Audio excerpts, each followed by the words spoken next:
Okay. All right, it's Dan and Aaron here with another World War II video. This is going to be probably the first in a series of some vintage weapon videos. And what we have here is an MP738, as it was known in the German use, or a Beretta Model 38-42. It was a 9mm submachine gun that had its roots prior to World War II as the Model 38A, which was a bit more complex, I guess, more in the quality of manufacture. As the war went on, they simplified it, and it became the Model 42 and then the Model 44.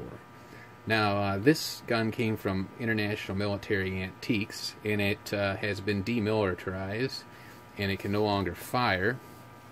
It has a solid receiver. There's no bolt in there. And we were noticing in this book, if you look at this, references the Model 42, it has a more advanced adjustable sight. So we think this is either the simplified 44 or just perhaps they didn't put the adjustable sight, but it does have a simple peep sight in the back, which makes us think this was assembled using 44 parts. So like I said, it uses the standard 9mm ammo. We have some German 9mm ammo in the magazine. I think these are dated 43 or 44. Yeah, this one has a stamp of 43 on it. They issued either 20 or 40 round mags, and if I'm correct, I believe MP40 magazines would fit in these, from what I've read.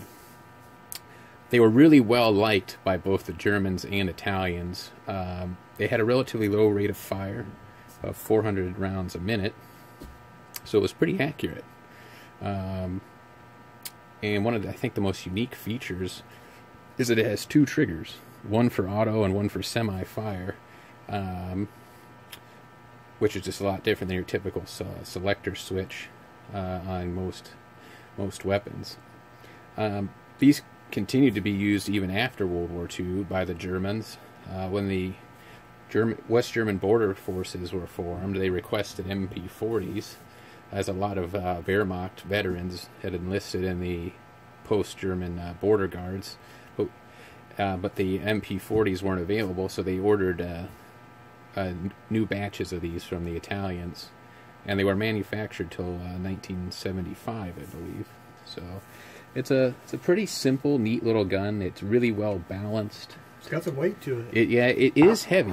You can see here where they welded a solid receiver. So parts for these are available if you wanted to build one, but you would need a tax stamp, as this would be considered a short barrel rifle. For the museum purposes, we're happy just to have it as a piece of history. But you can kind of see, I mean, this one, you can see as the war went on and they had to simplify things due to cost and factories being bombed, that it's not a real high quality made gun, at least appearance wise, but they were reliable and accurate.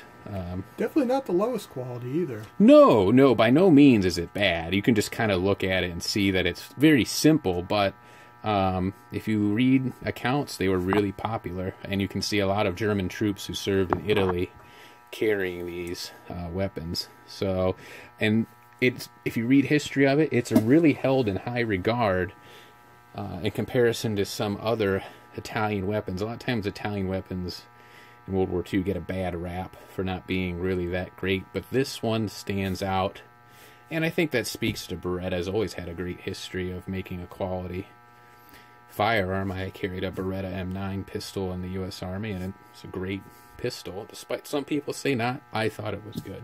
So, yeah, they're well made. So that's about, I guess, all there is to say about the Beretta Model 38, or the MP738 as it was known in German service. Hopefully you enjoyed this short video. Like and subscribe if you did, and we'll be back with some other videos when we have time. Bye-bye.